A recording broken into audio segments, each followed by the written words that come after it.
வணக்கம் மாணவர்களே. இந்த வீடியோல 10ஆம் வகுப்பு கணிதம் அத்தியாயம் 2 எண்களும் தொடர் வரிசைகளும் இதுல பயிற்சி 2ல் 1ல இரண்டாவது கணக்கு பார்க்க போறோம். என்ன கொடுத்திருக்காங்க பாருங்க. ஒரு நபரிடம் 532 பூந்தொட்டிகள் உள்ளன. அவர் வரிசைக்கு 21 பூந்தொட்டிகள் வீதம் அடுக்க விரும்பினார்.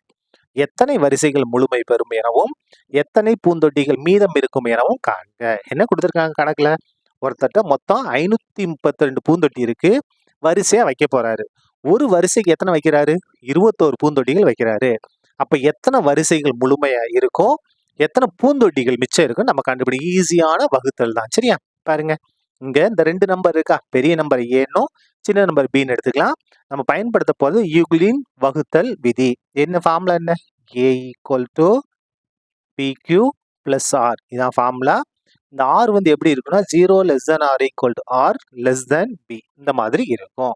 இப்ப பாருங்க, மதிப்புகளை பிரதியிடுங்க. a க்கு பதிலா என்னது? 532 = b. b க்கு பதிலா எத்தனை? 21. இந்த q அப்படியே வந்துரும், இந்த r அப்படியே வந்துரும். இப்ப பாருங்க, இந்த 532 நம்ம வகுக்க போறோம். எதை கொண்டு வகுக்க போறோம்? 21 கொண்டு வகுத்து ஈவு மீதியை கண்டுபிடிக்க போறோம். கண்டுபிடிக்கலாமா? முதல்ல 53. 53ல 2 21 42. மைனஸ் பண்ணுங்க. 3ல 2 கழிச்சா 1, 5ல 4 கழிச்சா 1. இந்த 2 அப்படியே வந்துடும்.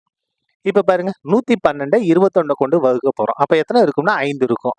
5 21 என்ன வரும் பாருங்க? 105. 1 5 5, I 2 10. கழிச்சிடலாமா?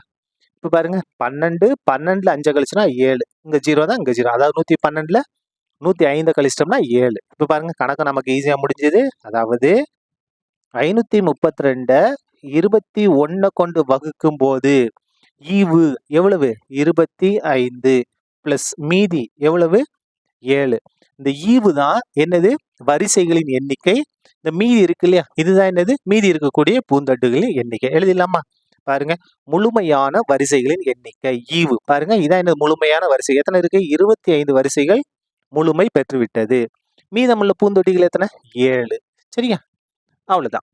இந்த கணக்கு முடிந்தது. நன்றி.